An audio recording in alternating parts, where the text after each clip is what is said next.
I tell thee she is, therefore make her grave straight. The crown hath sat on her and finds it Christian burial. How can that be unless she drowned herself in her own defense? What is found so? It must. Is that my? Oh yeah. Sorry. I don't have my cue.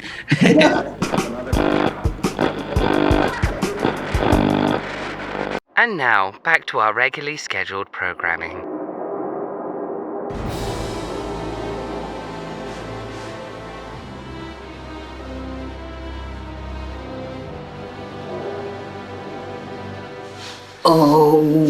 I am Caroline Cole, your host for this show. Oh, God, I can't do that anymore. Sorry. Hello, everybody. This is a spooky Halloween special. In our opening segment, we had the amazing and talented Seth Magill and Shawn Gann, who would typically be cast in professional Shakespeare productions with Shakespeare Dallas. But thanks to the pandemic, they're desperate to perform anywhere. We're not complaining here at Isolation Station. And speaking of talented humans, next up we have a sketch written by Jacie Hood, performed by Jacie herself and her hilarious fiancée, Diane Michelle. Please enjoy Falling in Love.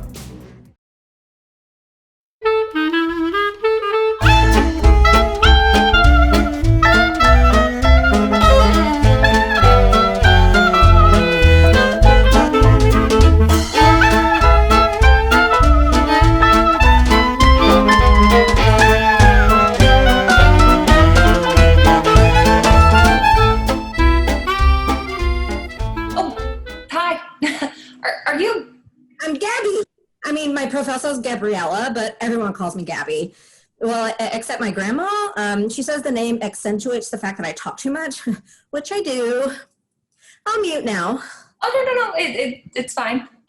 I'm Christy. Nice to finally meet you. In person.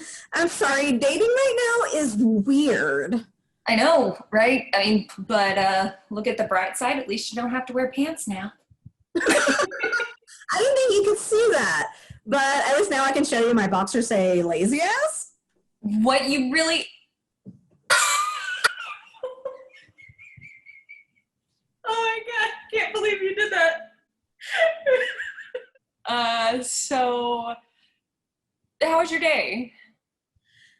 Honestly, not that great. Other than I found out that the coffee shop downtown is doing a Halloween-themed pumpkin spice latte this year. Sounds really cool. Yeah, pretty sure that's because of me. They finally read my petition. You're joking, right? I mean, if you call a sternly worded email with my name signed 2,000 times and an attachment of the jack-o'-lantern guy gift, then yes, it was a petition. Oh my God, you really are the queen of Halloween. Hey, it's in my profile. At least I'm upfront about it. Christy, 34, holiday enthusiast, loves Halloween and everything in between. What can I say? I know what I like.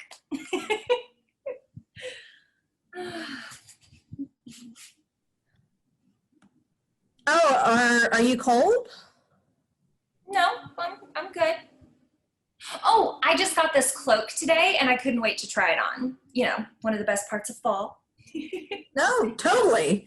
So, okay, awkward first date question. What part of the city do you live in? Oh, Oaklawn. I love it here. Here's your favorite order. Oh, thanks, sis. Ooh, what'd you get? Just a few daily essentials. Essential. Definitely essential. My favorite.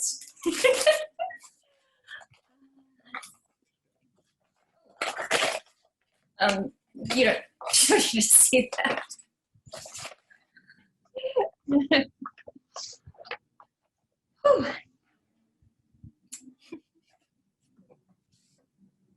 Wow, those are essentials? Okay, you caught me. I splurged a little.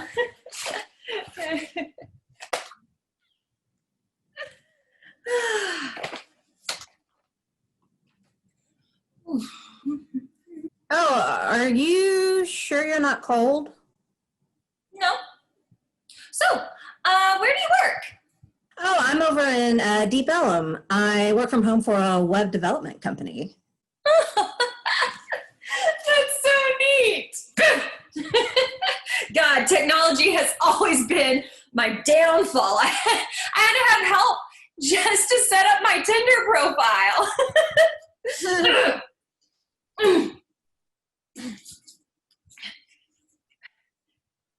Okay, I seriously don't think that's safe. It's fine. I've done this a million times. Christy, you know your therapist said you're not allowed to do that anymore. But it's almost Halloween. You're on your own. See? I told you it was fine. Yeah, I think I need to go. What? Why? Stay just a little longer. Oh man, I think I'm losing connect. Gabby? Gabby! Ugh, not again. Never doing that again.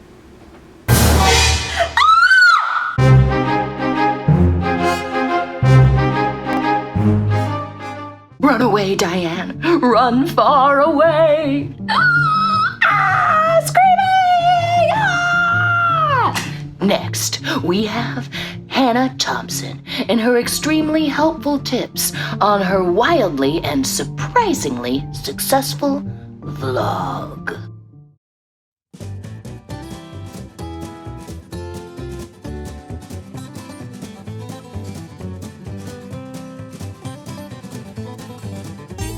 Hello, Poppets, it's your mate. I'm a banana.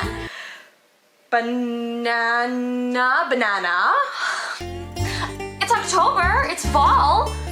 We still shouldn't be around other people, but shush, no cry. Hand make better. I have 3 tips for you on how to have a fun and safe All Hallows Eve, even though nothing is good and God will never forgive us. Bloody Mary? Tip the first, reach out to friends. Bloody Mary. Because that's what pals are for. Bloody Mary. Hey, Bloody Mary, yeah. Second tip. Get out of your comfort zone. Talk to new people. There's all sorts of avenues to meet new and exciting people.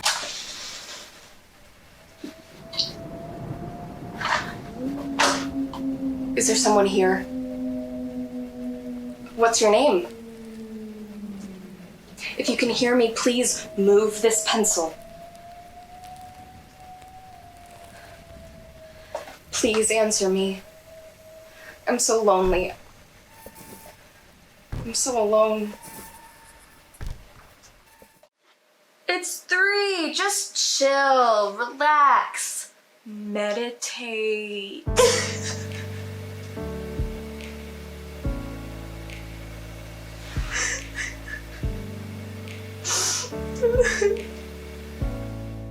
That's it. That's all there is.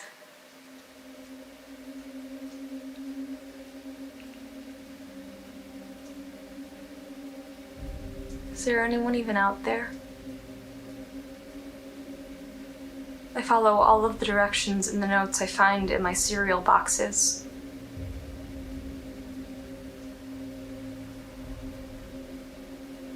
Actually, you know what's funny? The handwriting on those notes kind of looks like my handwriting. Weird.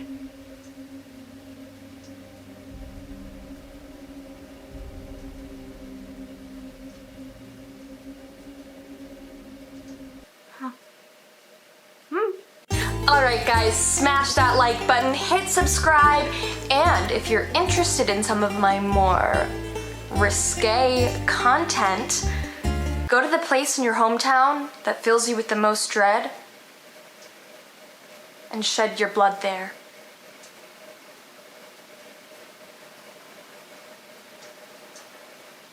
Bye, friends!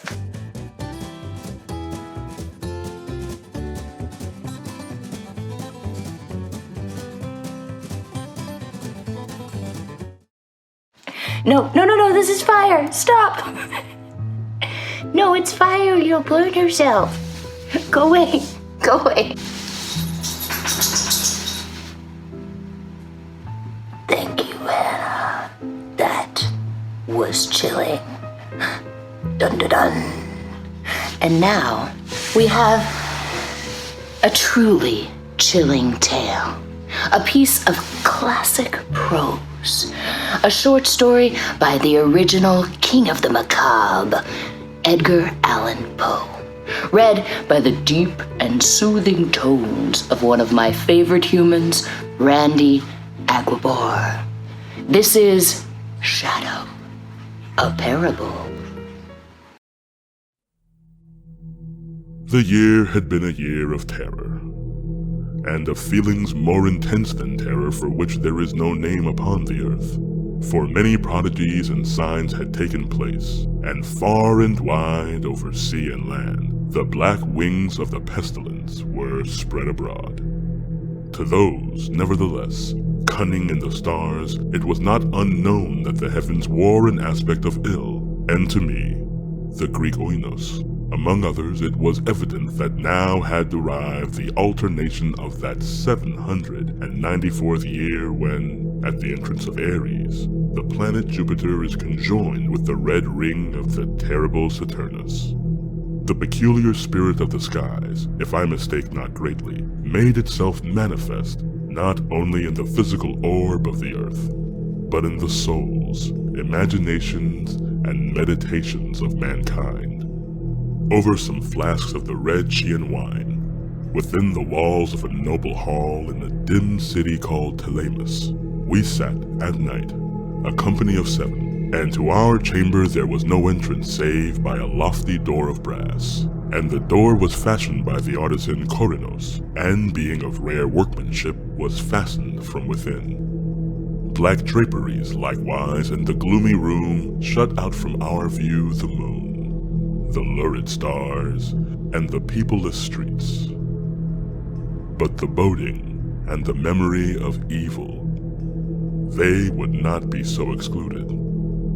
There were things around us, and about of which I can render no distinct account, things material and spiritual, heaviness in the atmosphere, a sense of suffocation, anxiety, and above all, that terrible state of existence which the nervous experience when the senses are keenly living and awake, and meanwhile the powers of thought lie dormant. A dead weight hung upon us. It hung upon our limbs, upon the household furniture, upon the goblets from which we drank, and all things were depressed, and borne down thereby. All things save only the flames of the 7 iron lamps which illumined our revel. Uprearing themselves in tall, slender lines of light, they thus remained burning, all pallid and motionless. And in the mirror which their luster formed upon the round table of ebony at which we sat, each of us there assembled beheld the pallor of his own countenance, and the unquiet glare in the downcast eyes of his companions. Yet we laughed, and were merry in our proper way, which was hysterical, and sang the songs of Anacreon, which are madness, and drank deeply, although the purple wine reminded us of blood. For there was yet another tenant of our chamber in the person of young Zoilus, dead, and at full length he lay enshrouded, the genius and the demon of the scene. Alas, he bore no portion in our mirth, save that his countenance, distorted with the plague, and his eyes, in which death had but half extinguished the fire of the pestilence, seemed to take such interest in our merriment as the dead may haply take in the merriment of those who are to die. But although I, Oenos, felt that the eyes of the departed were upon me, still I forced myself not to perceive the bitterness of their expression, and, gazing down steadily into the depths of the ebony mirror, sang with a loud and sonorous voice the songs of the son of Teos. But gradually my songs they ceased, and their echoes, rolling afar off among the sable draperies of the chamber, became weak and undistinguishable, and so faded away. And lo, from among those sable draperies where the sounds of the song departed, there came forth a dark and undefined shadow. A shadow such as the moon, when low in heaven, might fashion from the figure of a man. But it was the shadow neither of man nor of God, nor of any familiar thing. And quivering a while among the draperies of the room, it at length rested in full view upon the surface of the door of brass. But the shadow was vague, and formless, and indefinite, and was the shadow neither of man nor God, neither God of Greece, nor God of Chaldea, nor any Egyptian god.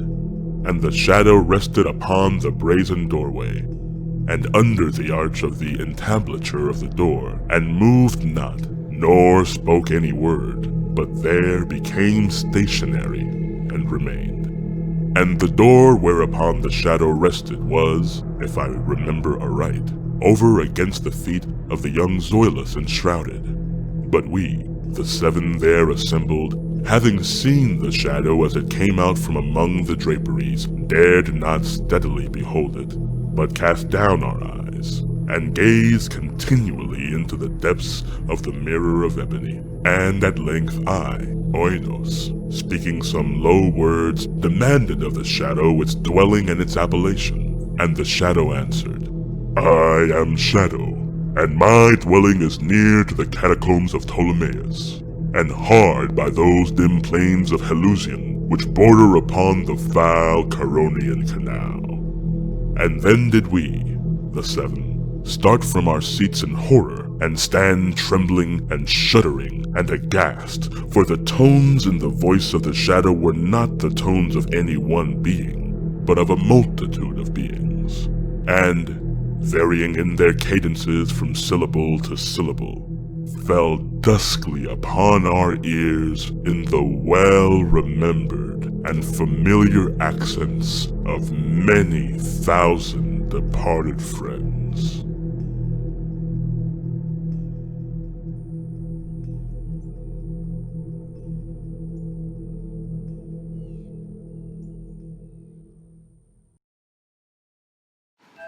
Thank you, Randy.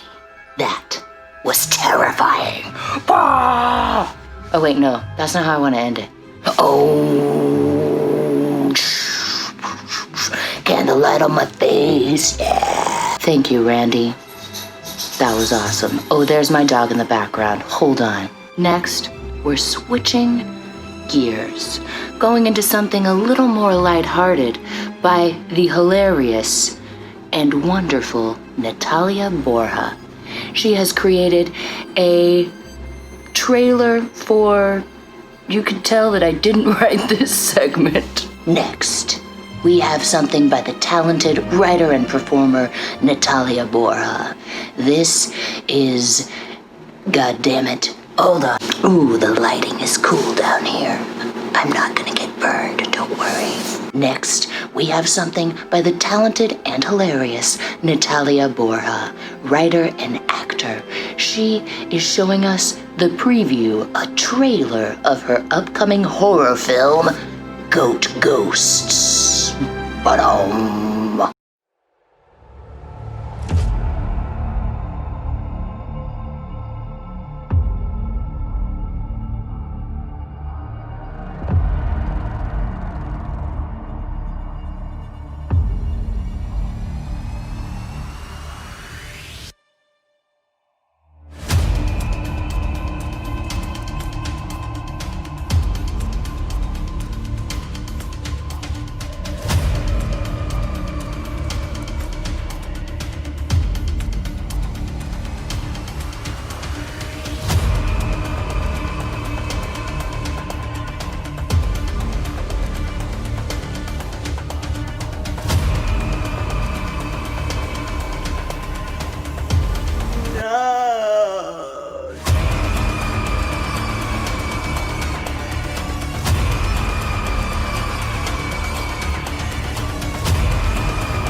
There's nothing I love more than a so bad it's good horror film or parody.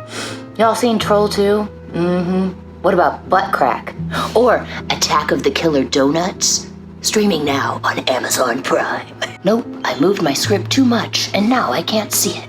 Our final segment today is another short piece of prose written in 1981.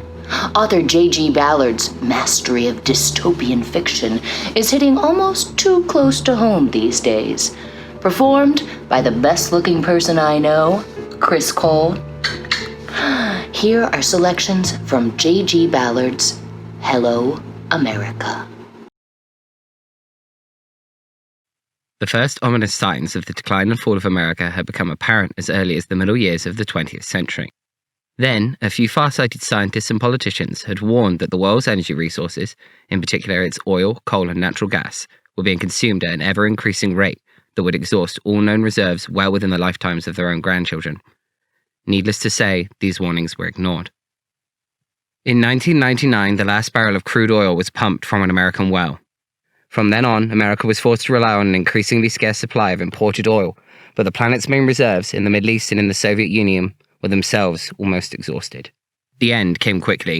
In 1999, General Motors declared itself bankrupt and went into liquidation. A few months later, it was followed by Ford, Chrysler, ExxonMobil, and Texaco. For the first time in over 100 years, no motor cars were manufactured in the United States. No one, however, could have anticipated the rapid collapse of this once powerful industrial nation. Over the next 10 years, life in the United States began to run down, with endless blackouts and rationing, electricity limited to an hour a day. Everywhere industries failed, production lines slowed to a halt, cities emptied as people drifted back to the small towns, to the safety of rural communities far away from the violence and looting and the dying metropolis. Over the next 20 years, virtually the entire population of the United States migrated back to its original ethnic departure points in Europe and Africa, Asia and South America, a vast reverse migration duplicating the original westward passage 200 years earlier. By the year 2030, the American continent had been totally abandoned, its once teeming cities empty and silent. After President Brown's retreat to a Zen monastery in Japan, the office of the presidency was declared to be in abeyance. Congress dissolved itself, and all future elections to federal office were postponed indefinitely. The government and nation of the United States ceased to exist. Really? We have to hang on until 2030? That seems kind of long, to be honest.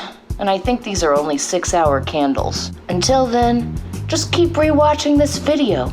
It's almost like being at a Halloween party with all your friends, right? Then she dramatically blows out all the candles and sits alone in the darkness, just lying down on the ground. 'Cause this is the only thing she had to do today. So now she can go to sleep. Good night. A grave maker. The houses he makes last till doomsday. Go, get thee in and fetch me a stoop of liquor.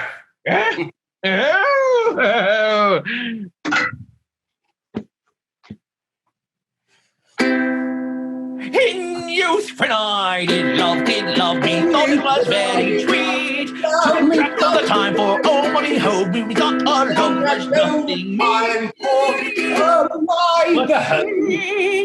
with his bleeding lips has clawed me in his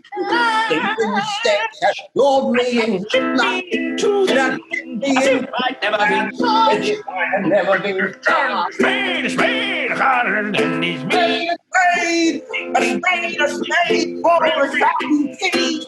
Oh, for a pity of clay to be made.